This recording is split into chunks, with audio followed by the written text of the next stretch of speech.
Hey guys, back again, and I hope you're enjoying these masterclasses. I hope so. Are you enjoying it? I am. You are? Yeah. Sure? Sure. He's just not saying it because I'm sitting right next to him. So I think we've learned a lot in these past few topics that you've been talking about, and we love the little touches that you've been having on it, and how you deal with it. And obviously when you've written it, it's your baby, you're in love with most of it. So how do you edit it and how do you bring it down to one book? Mostly the lines which you love, they get cut. You think you are fabulous and you sometimes feel what a great writer you are. And that line, finally, when you are doing a self-editing, you understand that this line doesn't belong here at all. Yeah. It's a beautiful line, it's a standalone line, but it doesn't belong. It's like when actors love their close-up. That's the close-up that gets cut. It happens in life. Absolutely. So editing is a process where you filter out what is not required. It is one of the most difficult process in writing. Writing is only 30%, editing takes majority of it. You have to be ruthless. Sometimes you'll have to fight. How many fights do you have with your editor? You have to plead and beg to the editor, especially if you are the first time writer. So in your first book, how much begging, pleading and fighting did you have? First book, there are around 50 copies that was sold in Mumbai. It got sold in 3-4 days. You're being so modest about it. I am not modest. See, luck is a factor. I am very sure there are many fabulous writers who are not made it big because the luck factor has not favored them. And there are writers who are less skilled and because of luck factor has favored. It's true about anything in life. Okay. So luck is a factor we cannot discount the luck factor. Skill is also a factor. We are talking about skill here. Right, luck is something which we cannot control. Now about these 50 copies, the publisher got scared because they had some guru or somebody who read it and he didn't want this to come out. So I was asked to edit out a lot of things from this. So what you find now is not my actually written book. That first 50 copies, Guys, who has those 50 copies? Anybody has the first publication, just come on. For a beginner writer, he is at the mercy of the publisher and the editor. So if you want it published, as long as it's not killing you, do the bit of editing. You have editor and editor was very helpful. Most of the editors know their job. They know what has to be done. So and you have to attach the book. You will not know what to take and what to edit. You want everything. Then as I would have a 2000 page book. Outsider point of view is very important, and the book, we are all in commercial writing. I'm not, if somebody gives me an award, I will not, I got some awards of course, but I will not reject it outright or anything like that. But I write I want my books to be read. So the book is a commercial product. If you want to succeed, if you want to make a living, the book has to sell. But certain things, certain places you put your foot down because you say that this is my signature, I will not leave it. So this is in the publishing process. But self-editing is something which is one of the most painful processes because you would love to have everything published. It's your baby, you don't want It's my baby, it's your ego cutting it out. But as the writing process goes on and the more professionally you are forced to write, you know this will not work. So you start editing it right there. You start editing it right then and there. Before you reach that stage, is there some sort of a thing that pattern which you can use that I could edit it like this? See, one thumb rule or formula or whatever you call it, use is I will see what is the emotional impact as how an actor or a singer or a dramatist, what emotion, what rasa he could evoke, what it could evoke to the reader. That every chapter, that crux has to be found. What I do, to test, the best way to test is to tell the story to someone. So I tell it to my wife, she is the victim for all my atrocities. If it doesn't evoke the reaction, which I think if she falls asleep or she checks her mobile or something like that, you know that it's not working. Yeah. If she cries, I know, okay, either it is too boring. It can evoke that emotion. So, when you are writing a scene where you expect that the reader will laugh and the reader, when they sit with a straight face or a boring face, you understand it's not working. Have to rewrite it. Rewriting it or edit it out. Yeah. Sometimes throughout the entire thing, because you will find it so funny and they will find it is like in film you show to the first screen. Absolutely. First screen is too late actually. It's too late actually, but test audience is what it is. So something like this. what does it say? It is, it's got all 11 rasas. All 11 rasas. And this is his chart basically. And if at least 5-6 of these rasas are ticked mark in every chapter, it's only then that he passes the chapter. That's his way of editing his own chapters. Give me one example from there.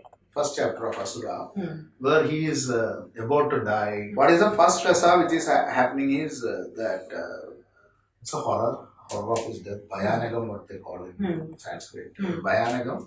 That rasa is coming, the horror, the terror, in performing arts. I go by a lot of performing arts like Kathakali and other things. I watch a lot. These are deposited with colors, certain colors. Like in Bhayanaga, when it comes, it is black. Because it evokes, this is so 5,000 years usually we have should use it. So it's a, so where I have set the scene. I set the scene in a dark night. I use the elements of Bhayanaga, there's foxes, howling of this thing, somewhere it is burning. The background setting I'm doing it. So you have the smoke, you have the dark night, you have these sounds. Yeah, you've done the setting. And then what happens is, another thing which you have to remember now, the new generation is used to visual form of storytelling. They are used to seeing films, TV and other things. So sometimes many people say that modern day authors' language is not good. Earlier authors had very flowery language. Why? Because they come from an oral form of storytelling. They hear only the description, oral stories. So they were writing for that kind of audience. Correct. Here, now we are the modern day writers, as all of us when we are writing, we have to understand that we are writing to the audience who are used to seeing it in TV. Correct. So in Asura, the first chapter, if you see, that is that Bhayanaga Rasa. The next Rasa which comes is Bhivatsa, that is aversion, disgust. How do you bring disgust? Blood and gore. Blood, gore. Because that's a scene you are trying to take the reader into that scene. To describe the smell of the blood. Flesh. So the reader has an imagination, he will immediately. Absolutely. Next rasa is what you are describing in the war field. So the Raudram comes. Correct. The Raudra rasa comes, as an actor will be able to easily identify. Yeah. So that's how I act and write. No, that's what I say. No, I don't want to go into even acting. And boring actor. Want to say it actually. Boring acting. So that Raudra rasa comes. Even Rise of Kali, the last when Ashwatthama goes, no, this is a rasa which comes where he takes the to Shiva. So you bring the elements of that. In Rise of Kali, if you see the chapter where he is praying to Shiva, Rudra form of Shiva is the idol which he is praying to. Lightning, thunder, snake crawling. The same imageries he gives. Snake crawling, and he takes it and he prays for it, and shower, the sound, suddenly comes. Yes, absolutely. These are all deliberately put there. So you get that, then it is turning from Raudra to Bhayanaga. He goes there and the rasa changes. Correct. So you bring all these imageries to this chapter. Correct. Then what you bring, but only with this it will not work because it will be monotonous. You need to have Hasya Rasa also in that, even in such a situation. So in Asura, where the Hasya Rasa comes, it comes from the Ravana's voice of sarcasm.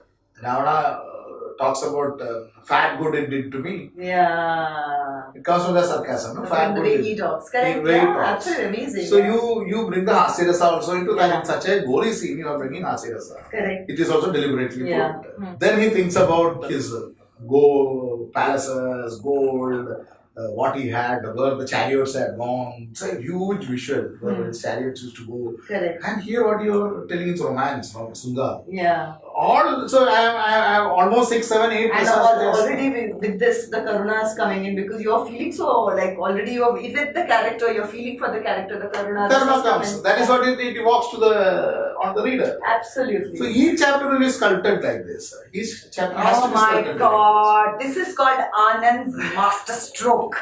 This is what I try to do it. Every time I will not succeed, but this is my aim. This is amazing. Yeah, oh my God, you guys. This is how Indians have been telling the stories. For so many, this is nothing which I invented. No, but still we will call it Anand's master stroke. This is Bharadamani has told it. This has been how we have been telling stories. Yeah, but you've told us, so we call it Anand's master stroke.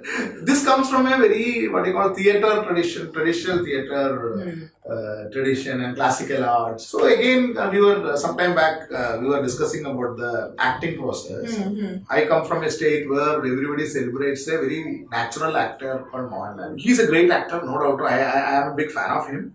But traditionally, what they do, it is the actor will show 10 different ways of showing the same scene. What they do is, I said, no, I write it in 5 different ways, the same chapter. I am trying to follow the same thing. Okay. Like you take, even in classical music, what they do is, same raga, they will try it in different ways.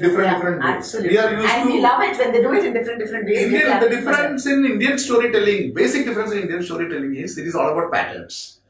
It is patterns, but each pattern will have slight change. It goes in a rhythm.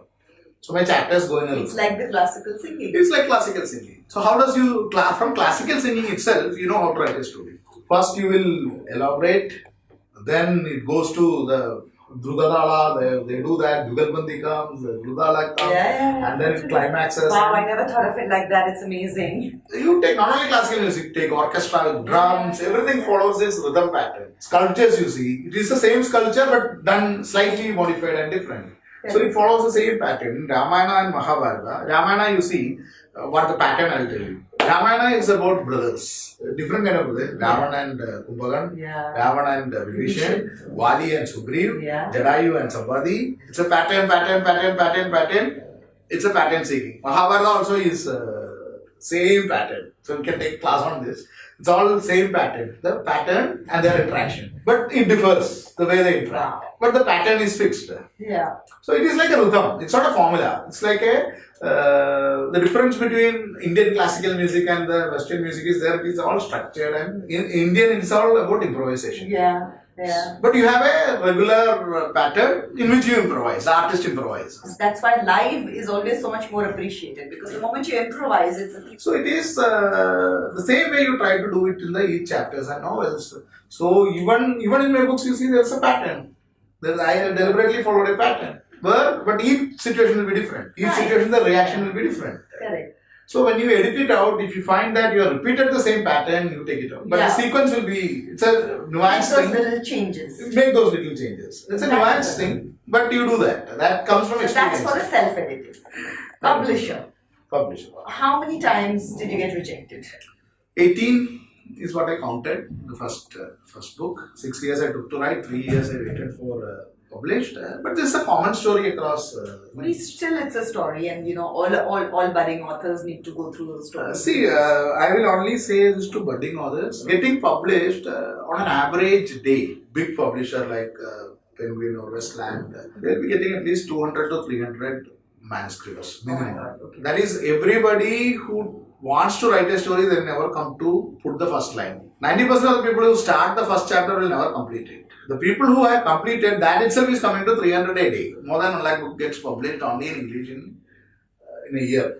But did you keep reworking on your book? Yes. So were you happy when it got published, or did you feel like, no, I still don't want to let it go, let it take a little longer? No, I never, at that time I was like any author, budding authors always want to get it published the first time it happens. It is like imagining the first time you go to bat, immediately they will call you into Indian cricket team and make you play international match. It doesn't happen like that. It also goes through a process of a lot of hard work, a lot of learning process on that. And as I said, an element of luck always is there, we cannot discount that. Had it not been published, at that time I would have been again working on it. Reworking on it. For writer also, like any other job, practice is very, very important. Basically, it's not just luck, that hard work has to go in, and when the luck comes in, good for you. No, it is like, say you are a singer. How many hours you will do the practice? You are a cricketer, you are a budding cricketer. How many hours you will do? But most masters that you speak to, be it the singers, be it cricketers, and you realize that they, it's that formula of putting in about 10,000 hours of work before you actually start becoming proficient at it. So that's minimum that you need to put in. What everybody talks about, that if you love what you do, it's never going to feel like a job. So I'm sure that most of these examples that we're giving, be it a cricketer or a singer, or it's the process. As long as you enjoy the practice, I think the journey is good. And that is why when you enjoy the process, it's going to make it easier,